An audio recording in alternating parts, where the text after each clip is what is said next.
Hey everybody, Kyle Goethe from GoatFilmReviews.com and the Goat Film Reviews YouTube channel, and I've got my first reaction to the new film, Imaginary, directed by Jeff Wadlow. I actually just left the theater for If, and I came home and realized I needed to watch Imaginary as well. Unintentionally, I'm covering two movies about imaginary friends, both featuring a performer who was on The Walking Dead. So there you go. So this one stars DeWanda Wise. It also has Tom Payne who played Jesus on The Walking Dead, as well as having an appearance from, why am I forgetting her name? I can't remember it. Whatever. Betty Buckley. Betty Buckley's in the film playing a next-door neighbor. Sorry, Betty. My thoughts on this film are as thus. I think it's got some ideas that are at play, but just like If, it does not execute on those at all. And the thing is, I really want to like Jeff Wadlow's movies. I really liked Cry Wolf when it came out about, 20 years back or so. I don't think his Kick-Ass is inherently terrible. It just doesn't stand a candle to the original. But you get films that have really interesting concepts, really capturing concepts.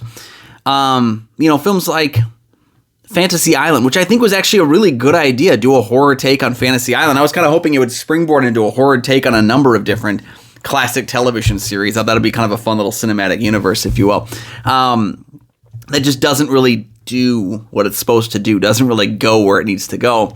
This one's kind of the same way. I'm not really sure if this movie is supposed to be a killer doll movie or a monster film or an imaginary friend film. Like, it's almost like the movie is so bland in its presentation that every single element that is at play, I'm not sure if it's really supposed to be what it's actually doing. We've got DeWanda Wise. She plays Jessica, who's a children's book author that kind of marries into a family that already has a couple kids. The biological mother that these children has had some, I believe, mental health issues.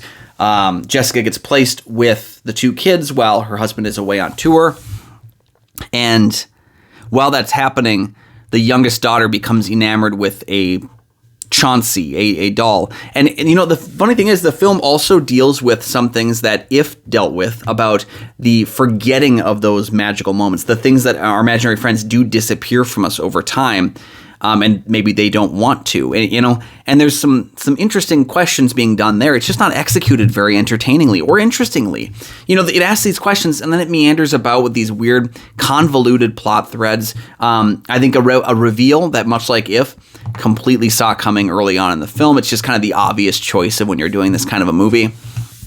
It's the same thing like when you do a movie about like evil twins. You're going to have the same twist ending every time. That's kind of what I felt about this movie, is that when you do movies about imaginary friends, you're going to do the imaginary friend thing to the nth degree where the audience is expecting it, and that's what happened here, unfortunately, as well. There's just not much for exciting moments in the movie. There's a lot of my invisible friend is doing something, and something's moving or making a sound. It's not really exciting. It's not really threatening. It's, I'm not one who gets scared by horror movies anymore, but I can at least tell when tension is there. I can tell when tension is building. I can feel that. Tension is different than scares. And I think you can have a strong horror film that, even though it might not scare me, I can still feel the tension. Or if the movie is meant to be fun or comedic in some ways, which I kind of thought this one might take a route of. It felt like The Bear might almost be like Megan-esque at times, but they don't really go there either. Most of the characters are unlikable. I'm sorry. The two kids, kind of like, I don't think the performances are bad from these two kids, but they're just written in ways where I don't like them. I don't like the characters. There's nothing that these kids can do in their performances that's going to change bad writing for the characters. I think Jessica does some dumb things, and we don't examine the reasoning for that. She kind of straddles the relationship that she has with the older daughter by making some bad stepmom calls. And also making some good stepmom calls. And it's just, we never examine how she feels after doing this. So the relationships between all the characters is just all over the place.